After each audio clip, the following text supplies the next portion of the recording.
बिहार सरकार को जातीय जनगणना कराने की मंजूरी हाईकोर्ट से मिल गई है और इसके बाद सारे जिले के जितने भी डीएम हैं उन लोगों को चिट्ठी चला गया सरकार की तरफ से कि आप लोग जल्दी से जल्दी जनगणना शुरू कीजिए।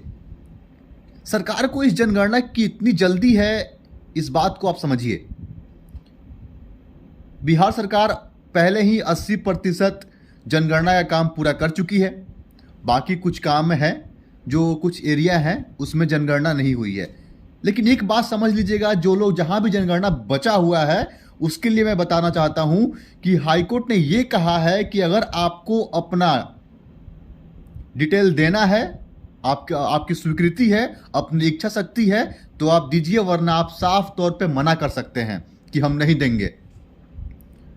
ये सुप्रीम कोर्ट ने कहा है, क्योंकि सरकार ने ये पक्ष रखते हुए वहां से मंजूरी ली है कि इसमें किसी को जबरदस्ती नहीं है कि जनगणना देना, कि अपना डिटेल देना ही है।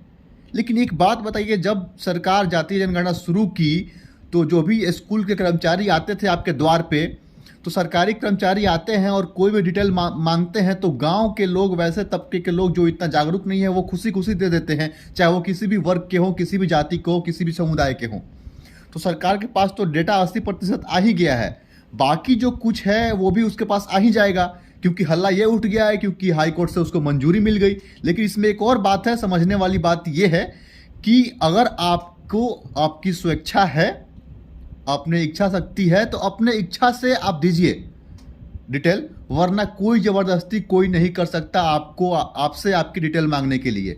इस बात को याद रखिए। दूसरी बात पे आते हैं कि सरकार ये कह रही है कि जातीय जनगणना से जो है उससे बिहार का भला हो जाएगा, बिहार का विकास हो जाएगा और जो गरीब तबके के लोग हैं उनका विकास होगा।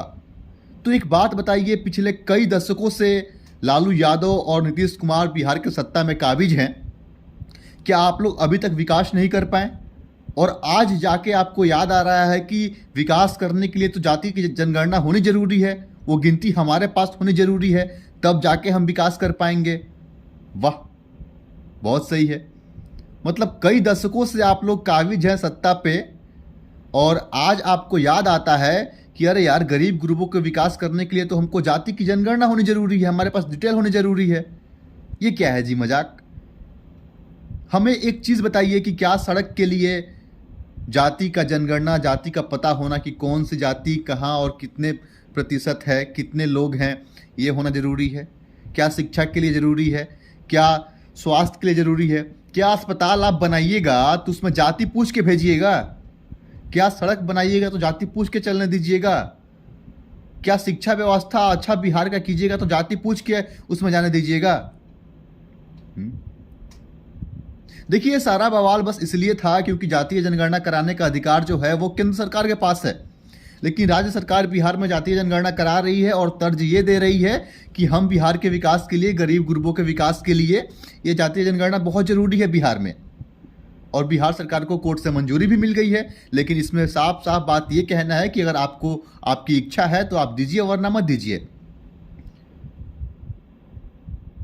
अगर जातीय जनगणना सरकार को करानी है और वाकई में गरीब गुरुओं का भला करना है, वाकई में वैसे लोग जो निचले तबके पे हैं, वो हर जाति में हैं, उनका भला करना है, तो आप ऐसा कीजिए ना कि सभी जाति में कितने गरीब लोग हैं, उनकी आमदनी कितनी है, कितने लोग कमाने वाले हैं, इसको जनगणना कराइए ना, ताकि आपको ये पता लगे कि सभी जाति में कितने गरीब लोग हैं,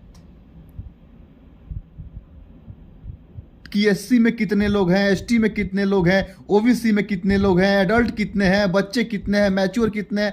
यार, इससे क्या आप करोगे? आप बस वोट बैंक की राजनीति कह रहे हो। साफ साफ कर दो ना, साफ साफ कह दो कि बस वोट बैंक के लिए है जातीय जनगणना, ताकि हमारे पास डिटेल आ जाए, उस हिसाब से हम राजनीति शुरू करें अपना। 24 है, फिर 25 है। अगर ऐसा नहीं है तो अगर केंद्र सरकार के पास अधिकार है जातीय जनगणना कराने की, ठीक है, उसके बाद अगर आप राज्य सरकार वाकई में आप चाहते हैं कि आपके राज्य का भला हो जाए, बिहार जैसे राज्य गरीबी स्तर से उठ जाए, बिहार विकास कर जाए, तो आप हर जाति के गणना कराइए और उसमें यह कराइए कि उसकी आमदनी कितनी है और हर जाति में किस जाति में कितने प्रतिशत गरीब लोग हैं और कौन कौन हैं वो लोग चिन्हित कीजिए। आप कहते हैं कि एससी, एसटी, ओबीसी, इन लोगों में ज़्यादा गरीबों की संख्या है, तो मैं कहाँ कहता हूँ, लेकिन उन लोगों में जो गरीबी रेखा से ऊपर हैं उनको तो कम से कम बकस दीजिए।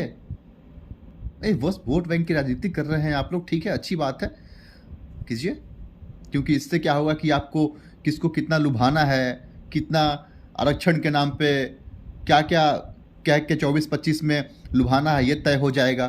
राजनीतिक दिशा आपकी तय हो जाएगी कि किस हिसाब से अब बिहार में राजनीति करना है, क्योंकि इसके वोट बैंक इतने हैं, इसके इतने हैं, इसके इतने प्रतिशत है, इस राज्य में, इस पंचायत में, इस विधानसभा में इस जाति के लोग ज़्यादा हैं, तो हम इसी जाति के विधायक को, इसी जाति के किसी व्यक्ति को टिकट देंगे तो वो विधायक बन के आएगा। ये तय हो जाएगी बेसिकली कि अगर कोई विधानसभा है, उस विधानसभा में किसी जाति की संख्या ज़्यादा है तो हमको उसी जाति के किसी व्यक्ति को टिकट देंगे, तब जाके हमारा सीट निकल जाएगा। आपको ये मिल जाएगा डेटा, इससे यही फायदा है। ऐसे ऐसे आप बिहार के लगभग सारे विधानसभा का डेटा निकाल लीजिएगा बैठा के, और कि किस जाति में, किस विधानसभा में किस किस जाति के लोग कितने प्रतिशत हैं, और फिर उस जाति के वर्ग के लोगों को आप लोग टिकट देके और फिर विधानसभा बुलाइएगा जातिवाद करके, और फिर बिहार का विकास हो जाएगा। बहुत बढ़िया, शानदार। चलिए, बाकी आपकी क्या राय है हमें कमेंट करके अवश्य बताइएगा। वीडियो को ज़्यादा बड़ा नहीं करना चाहते हैं, वरना कहने के लिए बहुत सारी बातें हैं इस पे। बाकी आपकी क्या राय है हमें कमेंट करके बताइएगा। नमस्कार, जय हिंद।